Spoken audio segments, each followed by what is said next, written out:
The Sweet 16 is here, and I have three bold projections going into it. First up, Kentucky, Final Four, plus 700 odds. Yes, Kentucky, the 3 seed, going against Tennessee in their first game in the Sweet 16 here. Kentucky already beat Tennessee 2 times this season, and Kentucky's playing their best basketball right now. They have Lamont Butler back from his shoulder issue. He's looked awesome. He took out Yakachonis of Illinois in their last game. They got size. Amari Williams has been awesome in the last 2 games.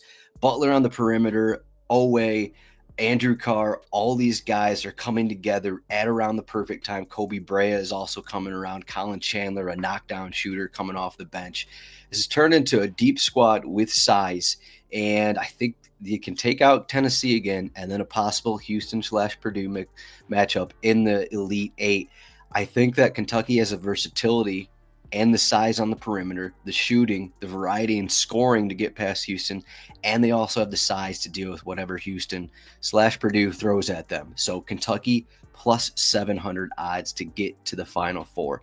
My next pick here, BYU Final Four. This one is maybe a bit of a stretch if you like Duke a lot. BYU first game up. They're going to be an underdog. It's sizable underdog in their next 2 games. I think you could probably get better odds than plus 700, but BYU Final Four. Let's see what happens. BYU, they got here with their offense. Their defense has been a question and kind of remains a question going into this. They gave up 89 points, almost let it slip against Wisconsin. But guess what?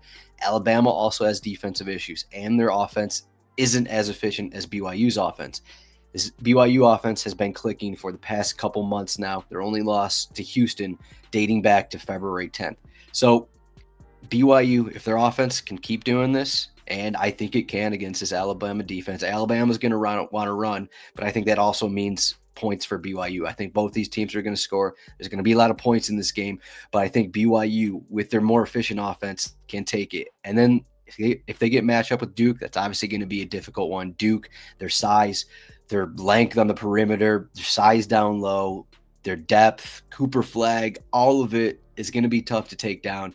But hey, let's catch fire with BYU. BYU plus 700 with the Final Four. I think that they at least have size on the perimeter. That's one thing you need against Duke. You need size at all positions, and you need size on the perimeter. Igor Demon, projected as a lottery pick in the upcoming NBA draft, has been great in the last 2 matchups. 6'9", he's a little small, but 6'9", freshman point guard. Could do a little bit of everything. Everyone can shoot on the floor. Richie Saunders, Trevin Knell have been great. The question is going to be what they can do down low. Keba Keita has been good in their first 2 games, but when you get matched up against Alabama, a team like Duke, that's when there's some questions in. And Mwat Mag is another guy. They lack size, which is going to be a problem in these 2 games. But I think their efficiency offensively, I think, is worth taking maybe a little bit of a sprinkle here on BYU to reach the Final Four. And next, my final pick, final underdog bold projection to get to the Final Four. Arkansas, 10 seed. You look at it, okay, it's John Calipari, though.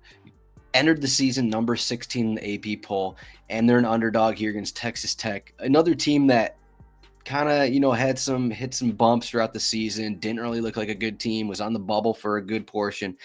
Now they're playing their best basketball of the season. Boogie Flan has come in, played 24 minutes, 20 minutes, giving them just another option as a guard, an elite guard who can make things happen offensively. As with anything, you look at the Ken Palm rankings, Arkansas is the worst rated team left in the field, but that takes the full season into account. If you look back at some of these recent games, they're playing better than they have at any point this season. They need some luck, of course, with any 10 seed taking them to win the Final Four. They're plus 850 to get there.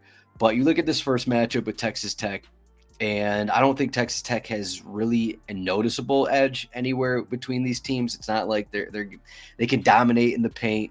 Ivisic, Jonas Aidoo has been great in the tournament. Over the last month, Jonas Aidoo has been really awesome, and that's why Arkansas has looked better lately.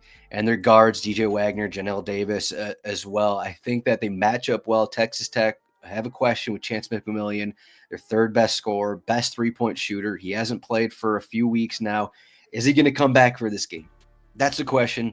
And if he's not, I kind of like Arkansas here. So Arkansas plus 850, then going against possibly Florida, Maryland. Obviously, they'll be an underdog again in either one of those games. Florida is going to be a test in itself, but they're making things happen. I think that's the most important part when you look at Arkansas. The numbers aren't going to agree with it unless you look at, okay, the last 2 games where their defense and offense have been both pretty solid overall.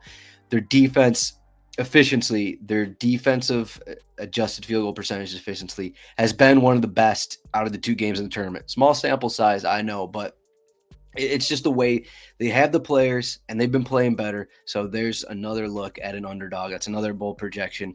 Those are my 3 bold projections for the Sweet 16 and going into the Final Four. Looking for more regional previews, rotowire.com/cbasketball. We got all of your content over there. Check it out. I'll also have more videos up as well.